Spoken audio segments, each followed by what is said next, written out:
Diabetes Telecare. Can understand your diabetes. First online portal exclusively for diabetes.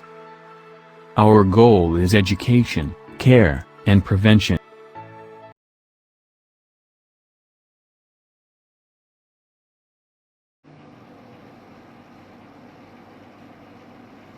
बिस्मिल्लाहिर्रहमानिर्रहीम।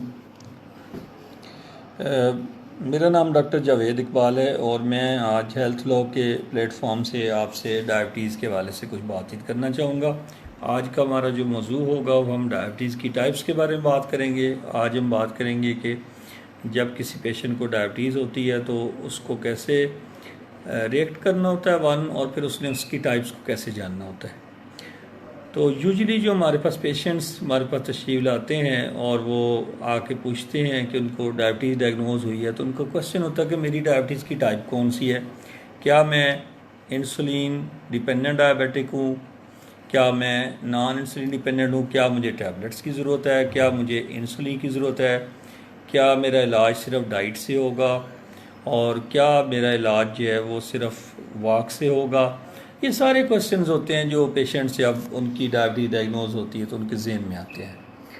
तो सबसे पहले हम बात करेंगे कि डायबिटीज़ क्या होती है। तो डायबिटीज़ एक ऐसा मेटाबॉलिक एरर है, यानी जिसके अंदर बॉडी के केमिकल्स का सिस्टम ऐसा ख़राब होता है कि ग्लूकोज लेवल बढ़ना शुरू हो जाता है। ग्लूकोज को हम तवानाई में तब्दील नहीं कर पाते, और वो क्यों नहीं तब्दील कर पाते, उसकी बुनियादी वजह या तो इंसुलिन की कमी होती है, या जो है वो इंसुलिन की जो काम करने की सलाहियत है वो सही नहीं होती। अच्छा, इसी तरह जो डायबिटीज़ की अगर जब हम टाइप्स की बात करते हैं तो इसी बेस पे डायबिटीज़ की टाइप्स हैं। एक को हम टाइप 1 कहते हैं और एक को हम टाइप 2 कहते हैं। टाइप 1 डायबिटीज़ का मतलब ये है कि आपकी जो फैक्ट्री है जहाँ से इंसुलिन प्रोड्यूस होती है वो फैक्ट्री ख़राब है, यानी उसको लबलबा भी कह सकते हैं फैक्ट्री को, जब पेंक्रियास कहते हैं। तो फैक्ट्री जो है जब ख़राब होएगी तो इसका मतलब है इंसुलिन की प्रोडक्शन ख़राब होएगी, और अगर इंसुलिन की प्रोडक्शन नहीं हो रही तो इसका मतलब है कि बॉडी में इंसुलिन की डेफिशिएंसी है, और एज ए रिज़ल्ट आप अपने ग्लूकोज लेवल को जो मैनेज नहीं कर पाते, आप ग्लूकोज को तवानाई में तब्दील नहीं कर पाते। और जब ग्लूकोज तवानाई में तब्दील नहीं होता तो ग्लूकोज ब्लड में रहना शुरू होता है और ब्लड में ही वो बढ़ना शुरू हो जाता है, जिसको हम हाइपरग्लाइसीमिया कहते हैं। ऑन दी अदर एंड जो टाइप 2 डायबिटीज़ का मसला है उसमें दो मसले होते हैं। उसको टाइप 2 भी कहते हैं, वो नॉन इंसुलिन डिपेंडेंट भी कहते हैं, मसले भी उसमें दो होते हैं। नंबर 1 मसला क्या होता है कि इंसुलिन शुरू में काम करना बंद कर देती है, क्योंकि उस इंसान के अंदर इंसुलिन के ख़िलाफ़ मुज़ाहमत होती है, वो रेसिस्ट करता है इंसुलिन के एक्शन को, वो इंसुलिन को ग्लूकोज को तवानाई में तब्दील नहीं करने देता।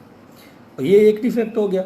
और दूसरा डिफेक्ट क्या होता है कि जब इसके रिस्पांस में जब वो इंसुलिन काम नहीं कर पाती, लबलबा उसके रिस्पांस में इंसुलिन ज़्यादा पैदा करने की कोशिश करता है, अल्टीमेटली लबलबा भी फेल हो जाता है। अब ये जो फेलियर लबलबे का है और इंसुलिन उससे प्रोड्यूस ना होना एक सफिशेंट अमाउंट में, तो ये दो डिफेक्ट हो गए, इंसुलिन की कमी और इंसुलिन की मुज़ाहमत। सो जब हम टाइप 2 की बात करते हैं तो बेसिकली हम 2 टाइप्स ऑफ डिफेक्ट्स की बात करते हैं जो मेन डिफेक्ट्स होते हैं।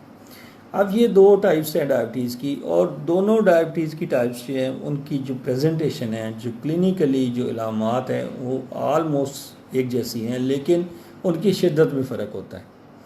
अगर आपका टाइप 1 डायबिटिक पेशेंट है तो उसमें जो इंसुलिन एक्सट्रीमली डेफिशिएंट है, बिल्कुल ही नहीं बन रही, और उसका इलाज भी इंसुलिन से होना है और इंसुलिन डिपेंडेंट मरीज़ है, तो उसके अंदर जो पेशाब आने की जो फ्रीक्वेंसी है वो ज़्यादा होगी, वो पॉलीजूरिया होगा और एक्सट्रीमली पॉलीडिप्सिक होगा वो पेशेंट आपके क्लिनिक में जब आता है, हमारे क्लिनिक में जब आता है, तो उसके हाथ में पानी की बोतल होती है।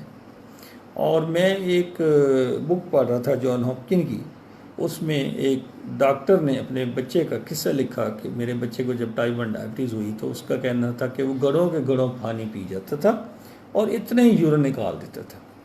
तो ये जो lot of drinking of water हो रही होती है और lot of passage of urine हो रहा होता है, यूरिन बार बार आप पास कर होते हैं, ये जो एक्सट्रीम सिम्टम्स होती हैं, और फिर इनके साथ ग्रेजुअली वज़न की कमी होना, ऐसा ऐसा वज़न बिल्कुल कम हो जाना, तो ये जो पेशेंट होते हैं ये टाइप 1 डायबिटिक्स होते हैं और ये इंसुलिन रिक्वायरिंग होते हैं। इनका इलाज है ही इंसुलिन। आप ये समझ लें कि जैसे टाइप 1 डायबिटिक्स में इंसुलिन की अहमियत ऐसे ही है जैसे हम जिस ऐसे पेशेंट जिसको नज़र ना आता और उसको हम ऐनक लगा दें, तो जिस तरह उसका गुजारा ऐनक के बगैर नहीं होता, इसी तरह जो टाइप 1 डायबिटिक है उसका गुजारा इंसुलिन के बगैर नहीं होता।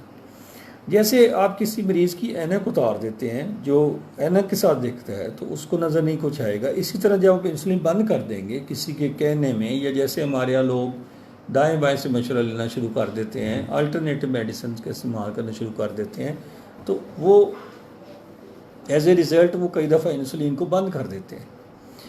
और इंसुलिन बंद करने के नतीजे में एक कंडीशन डेवलप हो जाती है, उसको हम डायबिटिक कीटोसिडोसिस कहते हैं, या हम उसको डायबिटीज़ की गशी भी कहते हैं।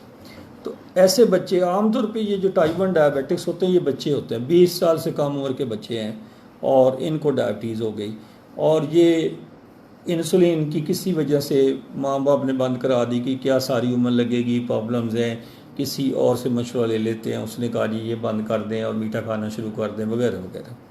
इस तरह के कई सारे इश्यूज लाइफ में आ सकते हैं, और एज ए रिज़ल्ट पेशेंट जो है, ये बच्चे जो हैं वो टाइप 1 के बच्चे अगर इंसुलिन बंद कर दें तो वो गशी का शिकार हो सकते हैं, जिसे हम कीटोसिडोसिस भी कहते हैं या ज़ियाबीतस की गशी कहते हैं। तो अब अगर मैं समराइज़ करूं तो टाइप 1 डायबिटिक्स वो हैं, टाइप 1 के ज़ियाबीतस के मरीज़ वो हैं जो शदीद इलामात के साथ आते हैं, वज़न की कमी का शिकार हो जाते हैं, इंसुलिन की उनके अंदर शदीद कमी होती है। और अगर हम जानना चाहें कि केमिकली क्या हम ऐसे कोई टेस्ट कर सकते हैं जो ये बता सकते हो कि ये टाइप 1 डायबिटीज़ ही है और ये इंसुलिन डिपेंडेंट है, ऐसे कुछ टेस्ट भी अवेलेबल हैं, उनको हम एंटीबॉडीज़ कहते हैं। और ये एंटीबॉडीज़ जो हैं वो पाकिस्तान में भी हो जाती हैं, बाहर भी होती हैं। ज़रा से ये महंगे टेस्ट ज़रूर हैं, लेकिन ये हेल्प ज़रूर कर देते हैं। उन टेस्टों को हम एंटी गैड भी कहते हैं और आइलेट एंटीबॉडीज़ भी कहते हैं। ये सारी एंटीबॉडीज़ जो हैं वो ये मुख्तलिफ आप डॉक्टर्स अपने के मशवरे से करवा सकते हैं, लेकिन आम तौर पे एक अच्छा क्लिनिशियन टेस्टों के बगैर ही डायग्नोसिस बना लेता है कि ये पेशेंट टाइप 1 का है और ये पेशेंट टाइप 2 का है। अब जो कहानी, ये तो टाइप 1 की कहानी हो गई, जिसको बहुत ज़्यादा सिम्टम्स के साथ, इलामात के साथ जो मरीज़ हॉस्पिटल में आया है और अपने साथ पानी की बोतल भी अपने पास रखी हुई है क्योंकि उसको प्यास लगी जा रही है। अब एक दूसरा मरीज़ हम ले लेते हैं कि टाइप 2।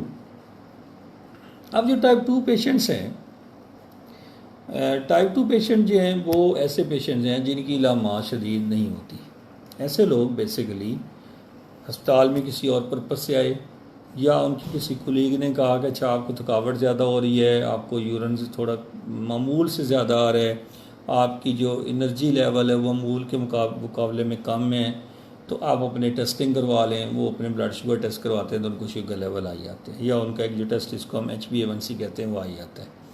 तो ये वो मरीज़ हैं जिनको इलामात हैं, इलामात वही हैं, यूरिन ज़्यादा आना है, प्यास ज़्यादा लगनी, भूख ज़्यादा लगनी है, लेकिन ये लोग आम तौर पे वेट लूज़ नहीं करते और ये लोग इलामात की शिद्दत के साथ नहीं आते। और इनके अंदर चूँकि इंसुलिन, इसकी वजह ये होती है कि इनके अंदर इंसुलिन की कुछ अमाउंट बन रही होती है और वो बॉडी को किसी न किसी तरह से चलाए रखती है और उसकी एनर्जी लेवल को बरकरार रखती है। किसी दरमियान में बात पूछी गई है कि टाइप 2 पेशेंट जो है वो टाइप 1 में कैसे कन्वर्ट जाता है। हम टाइप 2 डायबिटीज़ का जो फिनोमिना है, प्रॉब्लम है, वो ये है कि मसलन शुरू में उनको हम डाइट के साथ कंट्रोल कर सकते हैं, उनको हम एक्सरसाइज के साथ डाइट एक्सरसाइज मिला के कंट्रोल कर सकते हैं, उनको हम टैबलेट्स भी दे सकते हैं और वो टैबलेट्स के साथ अपना पैंक्रियाज रिजर्व करके 10 to 15 ईयर्स वो टैबलेट्स के साथ भी अपना गुजारा चला सकते हैं अपने डॉक्टर के मशवरे के साथ, प्रोवाइडेड का उनका टैबलेट्स के ऊपर HbA1c जो 3 महीने का ब्लड शुगर लेवल का टेस्ट है वो 7% से कम रहे, तो वो टैबलेट्स के साथ अपनी ज़िंदगी गुजार सकते हैं। एक स्टेज ऐसी भी आ सकती है कि जो टाइप 2 डायबिटिक पेशेंट है वो इंसुलिन उसको लगानी पड़ जाती है। ऐसा हो सकता है कि अब लबलबा जो 50% पहले काम कर रहा था डे 1 पे, उसके बाद वो 40% पे चला गया, फिर with the passage of time 30% उसने काम करना शुरू कर दिया, फिर एक वक्त आ गया कि लेस दैन 10% काम पे चला गया। अब उस मरीज़ का वज़न कम होना शुरू हो गया, शुगर लेवल बढ़ने शुरू हो गए, अब टैबलेट्स उसके ऊपर काम नहीं कर रही। तो अब इस पेशेंट को हमने इंसुलिन एक सपोर्ट के तौर पे लगानी है, some time as a support and some time fully replacement. Support के तौर पे कैसे लगाते हैं कि आप टैबलेट्स भी चलाई रखते हैं और 24 आवर में एक दफ़ा कोई इंसुलिन, लेंटस या लेवीमेर, ग्लार्जीन, ये मुख्तलिफ नाम्स हैं, इनमें से कोई एक इंसुलिन जो 24 घंटे काम करती है हम एडअप कर देते हैं।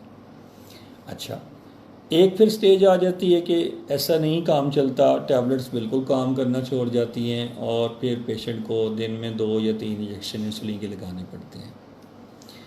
अब क्या हम इस मरीज़ को जो अब दिन में 2 दफ़ा या 3 दफ़ा इंसुलिन पे चला गया, क्या हम इसको टाइप 1 डायबिटीज़ कहेंगे? नहीं, हम ये कह सकते हैं कि ये पेशेंट टाइप 2 डायबिटीज़ का ही था, लेकिन ये अब इंसुलिन रिक्वायरिंग हो गया है, यानी इसकी पैथोलॉजी को हम अभी चेंज नहीं हुई, but with the passage of time type 2 diabetes के अंदर इंसुलिन की रिक्वायरमेंट बढ़ गई है और अब ये पेशेंट इंसुलिन रिक्वायर्ड है वो टाइप 2 ही डायबिटिक। सो याद रखें कि टाइप 2 और टाइप 1 आपस में कन्वर्ट्स नहीं होती।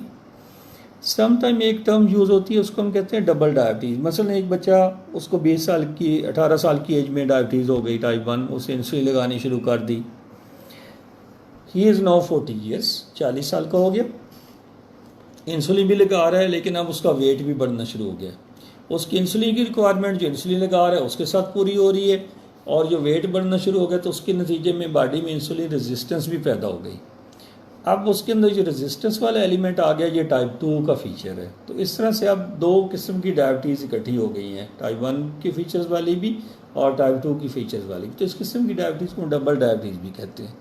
और ये ज़रा कॉम्प्लेक्स प्रॉब्लम इस सेंस में है कि आपने एक तरफ से इंसुलिन लगानी है तो दूसरी तरफ इंसुलिन रेजिस्टेंस को भी कम रखना है, और रेजिस्टेंस कम करने के लिए मुख्तलिफ मेडिकेशन यूज़ होती है, जिनमें से मेटफॉर्मिन एक मेडिकेशन है जो मार्केट में है ग्लूकोफेज के नाम से, उसको हम यूज़ करते हैं। तो ये एक जो ओवरव्यू था, जो बात कर रहे थे टाइप 1 टाइप 2 डायबिटीज़ की। और एक बात तीसरी जो बात मैं करना चाहूँगा वो प्रेगनेंसी के अंदर डायबिटीज़ की है। सम टाइम जो हमला ख़वातीन होती हैं, उनके कोई जो 20 वीक्स के बाद का जो पीरियड है, जो फर्स्ट हाफ गुजर जाए जो प्रेगनेंसी का और सेकेंड हाफ जो प्रेगनेंसी का है, उसमें डायबिटीज़ डायग्नोज होती है और उसको हम कहते हैं जेस्टेशनल डायबिटीज़ या GDM कहते हैं, यानी ये प्रेगनेंसी रिलेटेड डायबिटीज़ है। उसमें से ख़वातीन जब उनकी प्रेगनेंसी ख़त्म होती है तो आमतौर पे उनके ब्लड शुगर लेवल्स ठीक होने शुरू हो जाते हैं, और ट्रूली GDM के अंदर यही होता है। और वो अगर उसके बाद वो एहतियात रखें और अपने वज़न को ना बढ़ने दें, अपनी डाइट को ख्याल रखें, अपने लाइफस्टाइल की चेंजेस रखें, तो आम तौर पे फिर वो टाइप 2 डायबिटीज़ में कन्वर्ट नहीं होते। लेकिन अगर वो इन चीज़ों का ख्याल नहीं रखती वो ख़वातीन जिनको प्रेगनेंसी में डायबिटीज़ हुई है, तो वो बहुत हाई रिस्क पे आ जाती हैं फ्रैंक टाइप 2 डायबिटीज़ डेवलप करने के लिए। तो जो भी हामला ख़वातीन को उस प्रेगनेंसी के दौरान डायबिटीज़ हो गई है, उनको अब डायबिटीज़ के हवाले से जो जनरल एहतियातें हैं वो ज़रूर करनी चाहिए, ताकि प्रेगनेंसी के बाद वो टाइप 2 डायबिटीज़ का शिकार ना हो जाए। तो या हम अपनी जो बातचीत है वो ख़त्म करते हैं। आपके क्वेश्चंस आते रहेंगे, हम उस पर उसको रिप्लाई करते रहेंगे कमेंट्स में। Thank you very much.